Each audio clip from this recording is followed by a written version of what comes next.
como é bom nos reunirmos só com mulheres.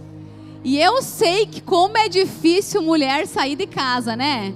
Então eu sei que um momento desse com mulher não tem a ver só com a mulher, tem a ver com todo mundo. Se assente, fique à vontade. Eu estou muito feliz em estar aqui. Para quem não me conhece, o meu nome é Sheisia. Eu sou mãe da Liz. Eu sou mãe da Liz de 7 anos, do Levi de 2 anos, esposa do Jarbas e pastora da Eira Joinville. Uma igreja linda, com mulheres lindas que estão me acompanhando. Amo vocês. Mas eu sou filha dessa casa. Como a pastora Cleonice falou, eu sou fruto daqui, fruto de uma célula, de um cuidado de um pastor e de uma pastora extraordinária. Pastora, a senhora abrir a conferência cantando, a senhora me quebra no início. Porque eu tenho tantos momentos lembrando da senhora cantando.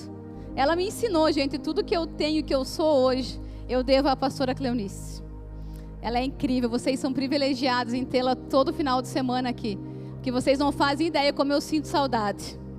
Mas eu sei que essa é a nossa missão, ela me ensinou isso. E nós seguimos adiante, estamos lá cumprindo a obra, sempre de olho, obviamente, aqui, e eu estou muito feliz, privilegiada em estar aqui. E eu gostaria de falar um tema com você que, na verdade, é o tema da minha vida. E se eu pudesse colocar um título para essa noite, eu coloquei: Eis que tudo se fez novo. Porque foi exatamente o que eu vivi. A Bíblia fala no livro de Jeremias, capítulo 29, versículo 11, assim: Só eu conheço os planos que tenho preparado para você. Prosperidade e não desgraça, e um futuro cheio de esperança. Sou eu, o Senhor, quem está falando. Aqui estamos nós, mulheres. Nós nascemos para ser esse vaso. Fomos criados para ser esse vaso.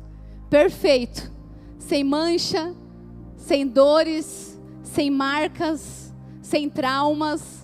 O Senhor criou a mim e criou a você com um futuro de promessa, de bênção, de prosperidade.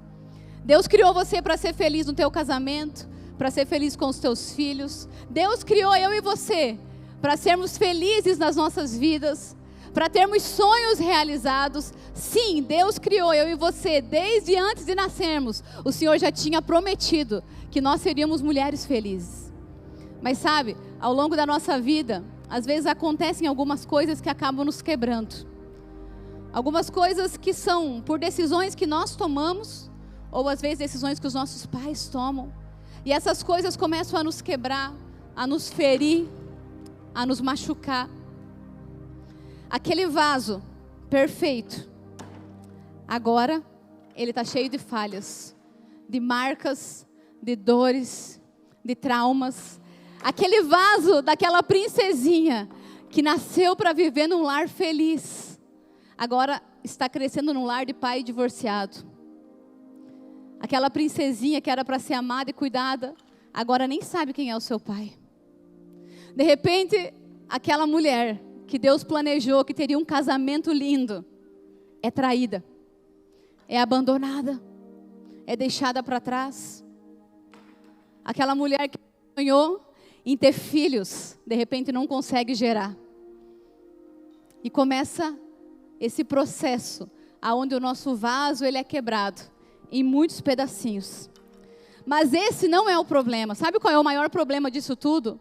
É que às vezes eu e você decidimos parar exatamente aqui. Nós pegamos todos os cacos e nós decidimos seguir a nossa vida assim. O problema, mulher, não é as dores que nós enfrentamos, é o que nós decidimos fazer com elas. Quando eu cheguei aqui em Concórdia, há mais de 18 anos atrás, eu cheguei com esse vaso, todo quebrado. Eu acho que os cacos eram até menores. Eu coloquei eles em uma bolsa e segui a minha vida achando que eu podia esconder de todo mundo aquilo que eu estava sentindo. Cacos de uma jovem, na época ainda, órfã, de uma mãe que morreu quando eu nasci, de um pai que era vivo, mas extremamente ausente, de uma madrasta violenta, de uma família toda conturbada, cheia de problemas, de violência, de palavras duras. Eu era uma mulher cheia de cacos. E eu lembro que eu cheguei aqui e eu falei para mim mesmo, ninguém precisa saber do que eu estou passando, então eu vou seguir a minha vida assim. Eu era tímida, retraída, eu tinha medo das coisas, eu não queria enfrentar nada. E eu ficava com os cacos e eu dizia, se alguém pedir para eu mudar, eu falo que eu não posso mudar. Porque por culpa do meu pai eu sou assim.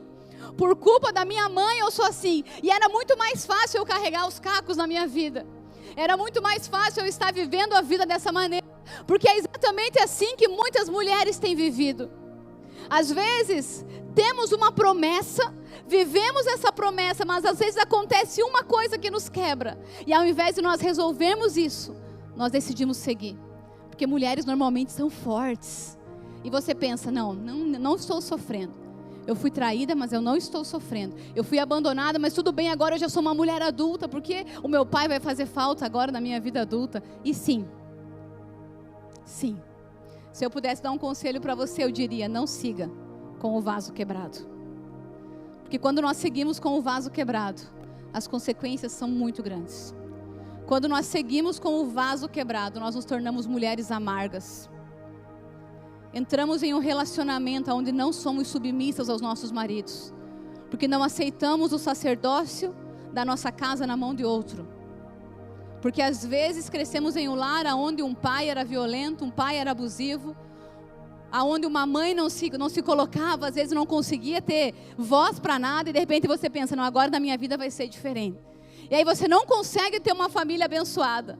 Você não consegue se submeter a nada. De repente os teus filhos estão cansados com tanta amargura, com tanta mágoa, com tanto ressentimento, porque uma mulher que decide seguir com os cacos, ela é uma mãe que não consegue ser uma boa mãe. Ela começa a ser uma mulher difícil de relacionamentos. Aí se cria uma onda de mulheres feministas, onde o mundo aplaude e diz, não, elas estão lutando por uma causa. Não, elas não estão lutando por uma causa. Elas estão se colocando em um lugar onde não foram chamadas para serem colocadas. Mulheres, nós somos chamadas para sermos frágeis. Nós somos vasos nas mãos de Deus, criados por Ele. Criadas por Ele para sermos vasos frágeis. E você precisa se permitir ser frágil para que Deus possa fazer de você o que Ele decidiu fazer. É difícil quando às vezes seguimos assim. É difícil quando decidimos que na nossa vida agora tudo vai ser diferente. Quando nos tornamos adultas e falamos, não, agora eu decido como vai ser a minha vida. E esse é um problema muito grande, sabe? Essa é a maior dificuldade que eu vejo em mulheres. Eu lembro um dia que eu conversava com uma mulher que estava saindo de um relacionamento, porque ela não conseguia aceitar a liderança do marido dela na casa dela. Ela tinha muita dificuldade de relacionamento, e eu conversava com ela e dizia, por que você não está conseguindo? O seu marido não é o problema. Tentando conversar, porque a gente como pastor às vezes tem que ter esse jogo de cintura. E ela puxou do bolso uma folha e ela tinha 70 tópicos de coisas que aconteceram na infância dela. E ela colocou em cima da mesa e falou, está aqui, pastora, porque eu não consigo. E naquela folha estava escrito, eu fui abusada com 3 anos. Eu fui enganada quando eu era uma mulher adulta. Eu fui abandonada pelo meu pai aos 5. A minha mãe morreu de câncer aos 7. E tinha todo um histórico de dores e sofrimentos. E ela colocou aquilo sobre a mesa e ela falou, como eu vou conseguir ser uma mulher boa? Como eu vou conseguir ser uma mulher legal para minha família, ter um casamento feliz? Eu disse para ela, a hora que você amassar tudo isso que você colocou nesse papel, e você colocar 5 pontos apenas daquilo que Deus pode fazer com a sua vida. Às vezes nós fazemos isso. Se eu perguntar para você, me fale aí rapidamente 10 coisas que aconteceram na sua infância, você já começa, meu pai me abandonou, minha mãe morreu, minha avó era maldosa, eu passei por isso, eu fui abusado, eu fui traído. A gente lembra rapidamente das coisas ruins. Mas se eu falasse para você, e as promessas que Deus tem para você? Quais são? Você já parou para pensar o que Deus formou em você? Quando Deus colocou você no ventre da sua mãe, quando Deus me colocou no ventre da minha mãe, Ele tinha muitas promessas. Só que enquanto nós não decidirmos reconstruir, nós seguimos a nossa vida com os cacos. Ninguém vê, mas as pessoas percebem. Os cacos não são aparentes. O que é aparente é o reflexo e a consequência que eles geram em nós. Até mesmo dentro de uma célula, a gente não consegue ser submissa a um líder. A gente não consegue se posicionar. A gente não consegue, às vezes, avançar. As nossas orações, sabe como são? A minha era assim. Eu lembro. Eu orava e dizia: Deus, se o Senhor estiver me ouvindo. Sabe por quê? Porque o meu pai não me ouvia. Quando eu conversava com ele, ele nem sabia quantos anos eu tinha. Era uma vez no ano. Eu lembro de quando eu me formei no ensino médio. Um dos momentos mais importantes na vida de uma jovem. O meu pai é músico. Então, para que ele estivesse nessa formatura, eu convidei ele e falei: o senhor pode fazer a homenagem para os alunos, então, que vai ser um momento bem importante. Ele, claro, deu um nome, estava na programação, chegou no dia, quando era o momento da homenagem, eu vi uma outra pessoa sentada fazendo homenagem para nós, e eu estava esperando pelo meu pai. Eu aluguei um vestido lindo, longo, eu fui no salão, me arrumei, fiz a minha unha, porque eu queria que o meu pai estivesse lá. E quando a formatura começou, o meu pai não estava lá. Eu lembro como se fosse hoje, a minha família toda estava. A minha avó, as minhas tias, me entregavam flores, me entregavam presentes, mas eu não estava feliz. Porque a pessoa que eu queria não estava lá.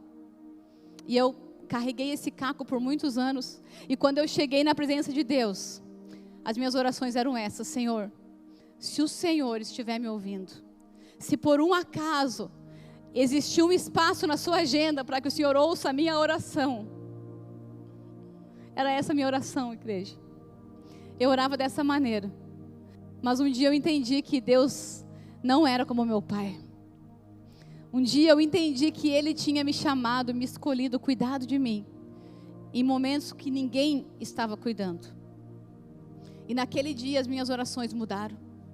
Naquele dia, pela primeira vez, eu fechei os meus olhos e eu orei dizendo: Pai, eu sei que o Senhor está me ouvindo.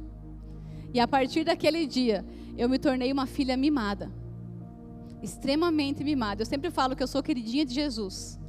Porque a paternidade que eu nunca tive, até eu chegar em Jesus, até eu chegar nessa igreja, até eu participar do meu encontro com Deus, até eu ter a revelação dessa paternidade, eu vivo e desfruto todos os dias depois disso.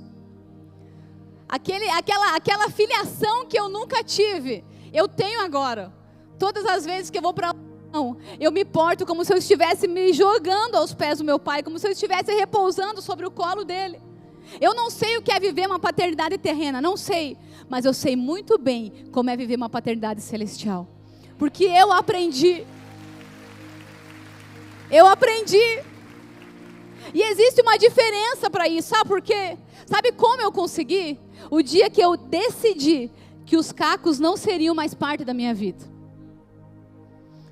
O dia que eu falei: eu não posso mais esconder os cacos, eu preciso enfrentá-los.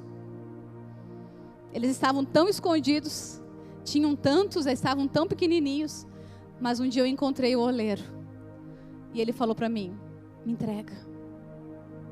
Alguns foram bem mais fáceis de entregar, outros difíceis. Eu lembro que eu tive que entregar que era o perdão de uma madrasta que eu tive, que foi muito violenta comigo. E esse foi bem difícil. E quando o Senhor me pediu, eu achava que eu tinha entregue, mas no momento eu percebi que eu não estava livre ainda daquele ódio, daquele rancor. E aí eu fui para o meu quarto e falei: Deus, enquanto eu não amá-la, enquanto eu não perdoar, enquanto eu não falar o nome dela sair da minha boca e eu não ter mais um sentimento de nojo e de raiva, eu não saio desse quarto.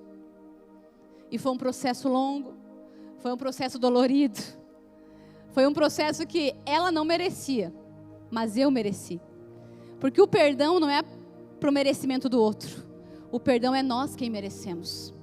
De repente você está aqui e você diz: pastora, mas você não sabe o que é sofrer um abuso sexual. E você pensa: talvez esse caco é impossível de ser reconstruído. É impossível de ser... Não, não é impossível. Com o Espírito Santo tudo é possível. Porque talvez seja difícil, mas não é impossível. É necessário. Porque algumas consequências que você está vivendo hoje são frutos dessa falta de perdão. Talvez o seu marido nem saiba. Ninguém nunca ouviu falar sobre isso. Mas lá dentro de você, você guarda no teu escondidinho assim. Foi difícil. Mas o Senhor está dizendo para mim e para você hoje: é hora de entregar os cacos. É hora de se desfazer deles. É hora de viver algo novo. Eis que tudo se fez novo. Eis que tudo se fez novo. Eis que eu quero fazer coisas novas com a sua vida. Mas é você quem decide. E a minha pergunta para você é: você está disposta? Algumas. Vou perguntar de novo. Você está disposta? Amém. Sabe como você vai conseguir? A hora que você trazer a sua memória no lugar. Quando você trouxer a sua memória, você permitir lembrar. E depois você começar esse processo de não seguir com o vaso quebrado. De não mostrar mais para o oleiro a tua lista de coisas que aconteceram no teu passado. Mas de você pegar todos os cacos e falar: eu entrego para ti. Você sabe que enquanto eu orava sobre essa palavra, o Senhor me lembrou de uma técnica japonesa que existe. Kintsugi, se eu não me engano o nome que fala, tá? Não sei falar japonês, então vamos fingir que é assim, Kintsugi. É uma técnica japonesa que eles pegam vasos quebrados e eles fazem uma restauração nesses vasos com ouro, com pó de ouro. E aquele vaso quebrado, ele se torna muito mais valioso do que quando ele ainda não era quebrado. O valor dele se sobrepõe, porque a restauração que é feita nele torna ele muito mais precioso. E enquanto eu orava por essa palavra, o Senhor me lembrou desse vaso, dessa técnica. Sabe por quê? Porque é isso que o Senhor vai fazer comigo e contigo hoje. Você crê nisso? Então olha o que vai acontecer com você. Cadê o nosso vaso? Lembra aquele vaso quebrado? Lembra aquele vaso todo machucado? Lembra aquele vaso que foi traído, que foi abandonado, que foi tocado? É exatamente isso que o Senhor quer fazer comigo e contigo hoje. Mas a pergunta é: você está disposta a entregar os cacos? Eu quero orar por você. Amém. Se você está aqui hoje e você chegou nesse lugar com alguns cacos escondidinhos e você deseja entregar eles hoje para o oleiro, eu quero que você saia do seu lugar e você venha aqui à frente, porque o que o Senhor vai fazer hoje vai restaurar. De repente você pensa assim: pastora, mas é impossível. Eles são tão pequenos, foram tantos, mas quanto mais pedaços, mais valor vai ter a restauração. Se coloque de pé.